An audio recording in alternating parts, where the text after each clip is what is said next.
안녕하세요. 10월 14일 아침엔 묵상을 시작하겠습니다. 오늘 말씀은 호세아 9장 1절에서 17절까지 말씀입니다. 호세아 9장은 이스라엘의 배교에 대해서 분노하시는 그 하나님의 모습으로 가득 차 있습니다. 한 말씀 한 말씀 읽다 보면은 너무 하나님께서 화가 나셔가지고 말리기 힘든 상황처럼 그렇게 보이기도 해요. 그래서 읽기가 쉬운 그런 본문이 아닙니다. 단어나 문장 자체에서 어떤 희망을 발견하기가 굉장히 어려운 본문이거든요.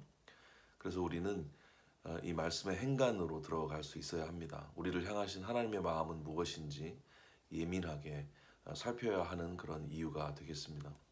오늘 본문을 네 부분으로 나누어서 한번 찬찬히 살펴보도록 하겠습니다. 먼저 1절에서 4절까지 말씀인데요. 여기 1절에 보면 이스라엘이 여호와 신앙을 버리고 우상 숭배를 했음을 나타내고 있어요. 배교의 모습을 창녀짓이라고 표현을 하고 있거든요. 호세아 선지자는 이스라엘이 그동안 누리고 있었던 축복을 모두 잃어버릴 것이라고 말을 하고 있는데요.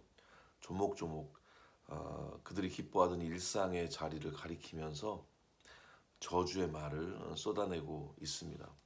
2절에 바로 그 저주로 바뀐 일상의 자리가 나타나죠. 타작마당, 포도즙 틀이 그렇습니다. 그야말로 추수의 기쁨과 즐거움을 누리던 자리였던 그 장소들이 이제는 그 기능을 잃어버리게 될 것이다. 이렇게 이야기를 하고 있어요. 3절에서 보면 그들의 일상의 자리마저 빼앗기게 될 것에 대해서, 그러니까 이스라엘 백성이 땅을 잃고 아시리아에게 포로가 될 것을 예언하고 있습니다. 4절에서는 그들이 겪게 될 공허한 일상, 또 저주받은 상황들이 또 묘사가 되고 있어요. 하나님께서는 배교를 이렇게 싫어하고 계시다는 사실을 알 수가 있는데, 한번 우리가 같이 생각해 볼 만한 지점이 있어요. 지금은 그때처럼 뭐 우상처럼은 보이지 않는 그런 시대 아니겠습니까? 그런데 만약 우리가 돈을 사랑한다면, 명예를 사랑한다면, 어떤 강력한 욕망에 사로잡혀 있다면 그것들이 모두 우상 숭배가 되는 것이죠.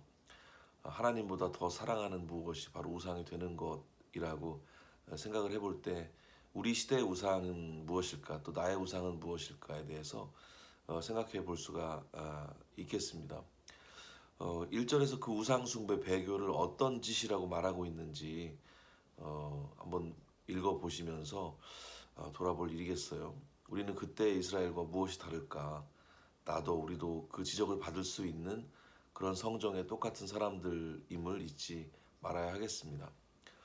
5절부터 이제 두 번째 단락인데요. 5절부터 9절까지 말씀입니다. 명절과 축일에 대해서 나오죠. 그날들은 기쁨의 날이지만 이제 그 기쁨의 시간이 사라질 것이라는 심판의 선고가 나오고 있습니다. 어떻게 이 심판을 피해보려고 할지라도 결코 그럴 수 없을 것이다, 이렇게 말하고 있어요. 특히 예언자들을 무시하고 힘들게 한 일에 대해서 하나님은 너무너무 분노하고 계십니다. 기브아의 일과 비교하면서 그 심각함을 드러내고 있어요. 기브아에서 있었던 그 일을 기억하시나요? 한 노인이 에브라임에 사는 레위 사람과 첩을 초청해서 집에 머물게 한 이후 벌어진 사건입니다. 손님인 레위 사람을 동네 사람들이 강간을 하려고 했고, 그의 첩을 내주자 밤새 폭행을 해가지고 사망에 이르게 한 그런 사건입니다. 사실 입에도 올리기 힘든 그런 사건이죠. 그만큼 타락한 그들의 상황에 대해서 심판하실 것을 분명히 하고 있고요. 또 배교에 대해서 이렇게 심각하게 생각하시는 그 하나님의 마음도 함께 바라볼 수가 있습니다. 이제 세 번째 단락 10절부터 14절까지인데요. 이 단락에서는 이스라엘이 과거에 누렸던 축복과 이제 그들이 거두게 될 멸망의 열매를 강력하게 대조를 하고 있습니다. 아름다웠던 과거의 만남과 또 추악해진 현재의 모습의 대조, 이것이 그렇게 안타까운 만큼 또 우리는 한결같음의 가치를 또 생각해 볼 수가 있어야 할 것 같습니다. 포도나무, 무화과나무의 그 열매, 애들에 대해서 너무너무 좋았던 시절을 묘사하면서 이런 것들이 나오게 되는데요. 또 지금 현재의 어떤 추악해진 모습과의 대조를 통해서 정말 더 안타까운 이미지가 이렇게 생겨나는 것 같아요. 그 반대로 이 다음 단락에 보면 시냇가에 심겨진 나무, 우리가 시편 1편에서 만나게 되는 그 또 이미지가 보여서 더욱더 큰 대조를 이룬다고 볼 수가 있겠습니다. 과거의 아름다웠던 모습들을 이렇게 떠올릴 수 있게 하는 그런 표현들이 많이 나와서 특히 세 번째 단락은 더 아픈 단락이라고도 말씀드릴 수 있을 것 같습니다.